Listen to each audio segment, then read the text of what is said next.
So, welcome back to another episode. And this is what I wanted to do for a very long time. Man, the nostalgia is big in this episode. Let me tell you, that's what this entire episode is about. And it's so funny. I have been going through a lot of my old magazines and I found this one. And this one has a lot of memories for me and is a very, very special magazine. It is the 1991 Video Game Buyer's Guide by Electronic Gaming Monthly, EGM, and 1991. It's just so wild, and it's so funny. I remember buying this magazine in 1990, just before Christmas. And so this is the crazy thing. So I was 16. I started smoking. It was a terrible thing. As you guys know, I quit smoking 8 years ago. I'm very happy to be a non-smoker now because I smoked for many years after the start. But I had the weirdest thing that I used to do. When I first started smoking, I had a little bit of a ritual. Whenever I get a brand new video game magazine, I would go into the bathroom, I would lock the door, not because there was any hentai in the magazine, but because I didn't want my parents to know I was smoking.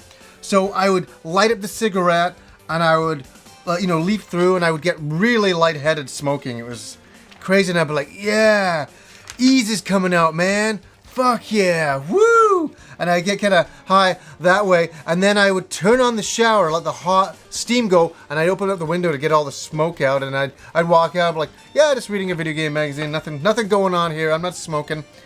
But it's kind of funny, I remember doing that with this magazine, but this is the one that had such a huge impact on me. It was like, whoa, I memorized the magazine, I really did, and I thought I'd take you guys through the 1991 Video Game Buyer's Guide. What was going on in 1990 and 91? It's a real trip to go back in time and look at it. And they have a bunch of awards in here, and we have to look at them first of all because it's funny. The best and worst of 1990. Video Game of the Year. You want to hear what Video Game of the Year was in 1990? Strider. Makes sense. That was a great game. But, this magazine is really from the golden years of video gaming, when I was younger. This is what I grew up with. These are the golden games at the time. So, Game of the Year was Strider, which was a damn good Game of the Year. Best Game of the Year Nintendo was Castlevania 3. Wow. Best Game of the Year for the TurboGrafx 16. The best Game of the Year, Ninja Spirit. Yeah, that was a damn freaking amazing game.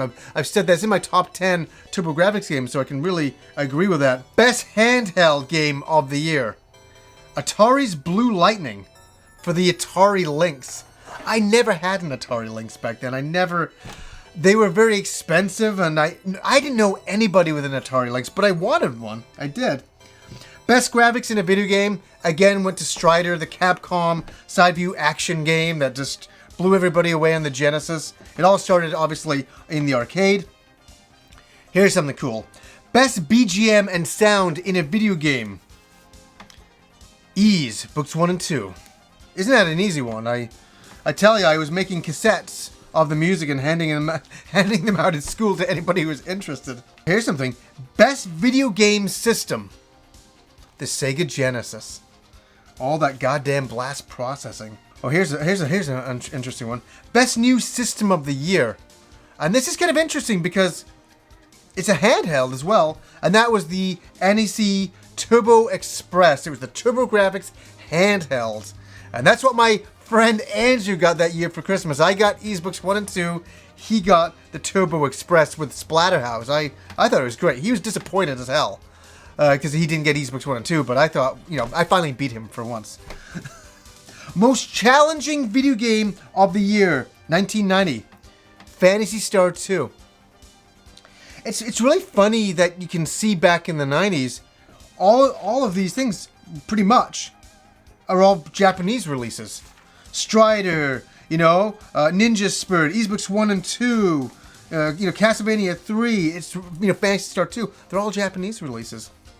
Best sports-themed game. Super Monaco GP. That was a pretty cool game back then. I wasn't into racing games, but I appreciated the graphics of that. Best sequel to an existing game, Mega Man 3. Mega Man was just mopping the floors. Back then, everybody loved Mega Man. They still do. Most exciting new theme, Bonk's Adventure. And now I want to read this. NEC scored a hit with the card, and rightfully so. Bonk's Adventure took a conventional side-scrolling action theme and improved upon it by concentrating on technique as well as good looks. Bonk's attack mechanism was unique and went with the game perfectly, producing an all-new type of video game adventure. A new exciting theme, I guess that was a new exciting theme. Well. Best RPG video game, 1990. Eastbooks 1 and 2 again. So this is the thing. I did not have Eastbooks 1 and 2 at this point. This is just before Christmas. I'd asked for it. It was a pipe dream. Would I get Eastbooks 1 and 2 for Christmas? Would I get it? This is the magazine that was making me cry if I wasn't going to get it. I'm like, come on, please. Oh my God, it's going to be the best video game ever. It's winning, RPG of the year, best music of the year. It was just winning all of these awards. I was just so excited about it. Best peripheral of the year was the Game Genie. God, the Game Genie. Everybody had a Game Genie. Just to hack, your S-carts and just to do unusual things within your games, get extra lives. That was a huge, huge thing. Oh, this should be funny. Worst propaganda of the year. NEC's Turbo versus Genesis card. Oh, I guess there's a comparison back then that the cards were better than the carts. I don't remember anybody ever really going on about that. I think we all knew, that wasn't the case. Best license of the year, The Simpsons. Worst license, Buster Douglas Boxing. That was the worst license, really? That's fine. Best movie to game, Gremlins 2. Best ending in a game, Ninja Gaiden 2, if you could get to it. Worst ending in a game. Well, there's going to be a little bit of an argument here. Revenge of Shinobi, they say, has the worst ending in a game. I was not, I wasn't upset about the ending. It was all about the lead up to that final boss. The hair going, around in circles. I wasn't upset about the ending. Yeah, the ending's a little lackluster, I guess. Let's see what they say. Sega spoiled an excellent game packed full of great gameplay and graphics by giving us 2 endings that were both wimpy. It was a great ride, but we found out we didn't go anywhere. But video games back then, you just get a title screen and say, the end, you beat the boss. I didn't expect it. We started to get cinematics, and people started getting addicted to them and wanting more. That's why Eastbooks 1 and 2 was a big deal. There's a lot of cinematics in the game. So I guess they were upset there wasn't cinematics in the fucking game. The most promising game companies.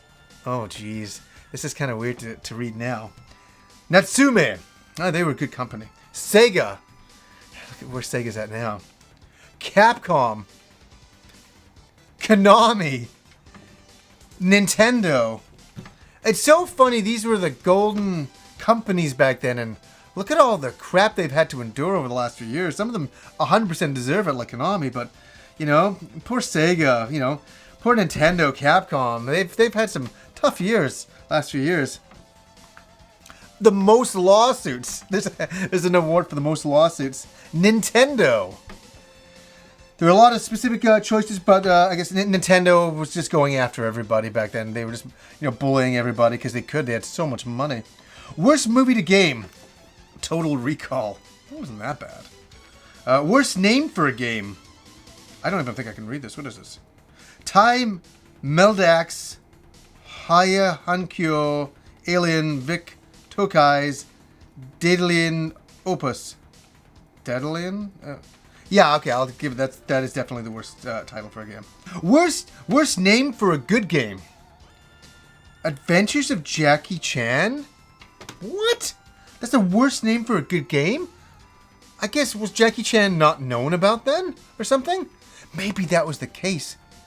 What? I remember Jackie Chan, and this is 1990. A lot more people start to know about Jackie Chan, 92, 93. This is probably the beginning of it.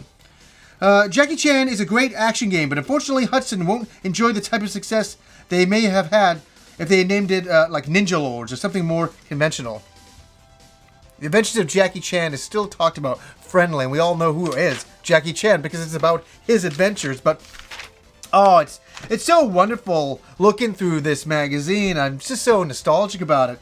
Sega announces introduction of the CD-ROM interface for spring 1991. And look at the mock picture they have there. Oh, isn't that great? That's what the Sega CD was, you know, that's their mock image of what it's going to look like. It was very, very, pretty much that. You know, it's pretty much like that. Wow, there's a lot of games supposed to come out. Sega may also package older titles for a lower price, like Phantasy Star 3 will be on CD, on the Sega CD, which, you know, never came out. Phantasy Star was being developed for the Sega CD, but at the last second they said, fuck it, and they put it on the cartridge. I guess when the Sega CD wasn't doing so well. Oh, and look at that, isn't that great?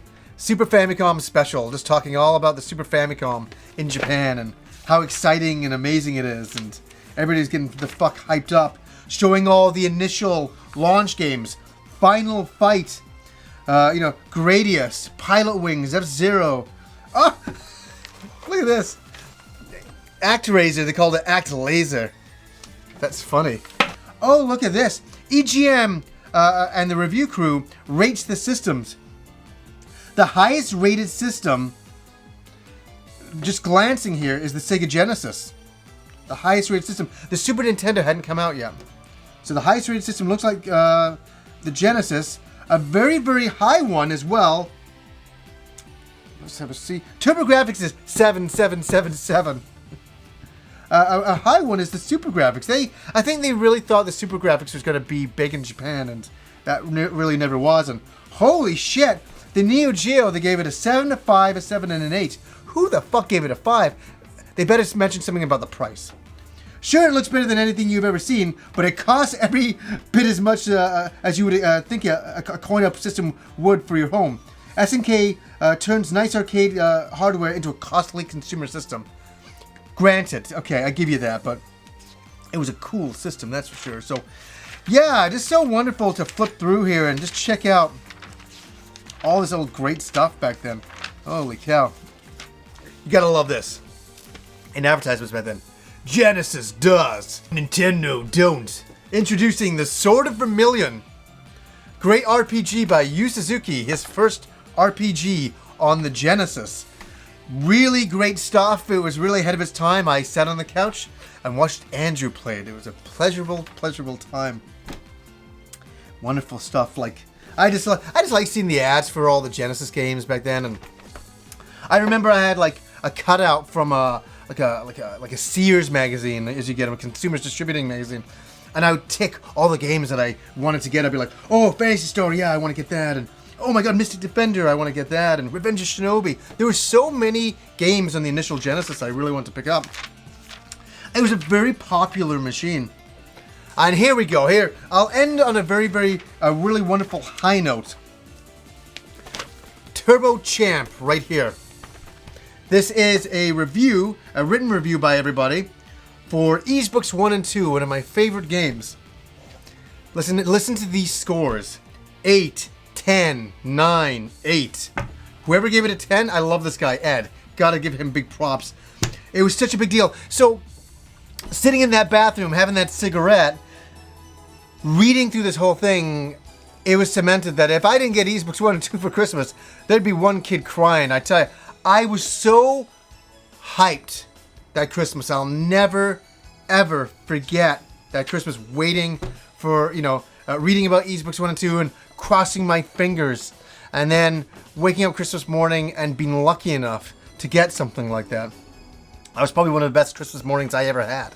It really, really was. And you don't get many of those in your lifetime, and nor do you want more than that, because it keeps it really, really special. And yeah, it's funny, I had to pick up this magazine. This one is engraved in my mind forever until I leave this cruddy world. I swear, this is just a wonderful memory of 1990 and getting excited about Christmas that year, about all the amazing games that were coming out in 1991. Wow, the brand new year was going to kick off, and all that excitement for video games in 1991. And man, it's funny, I was hardcore then, and it's wonderful. It's all these years later, I'm still as passionate about video games as I was back then. I just don't do the smoking in the bathroom anymore.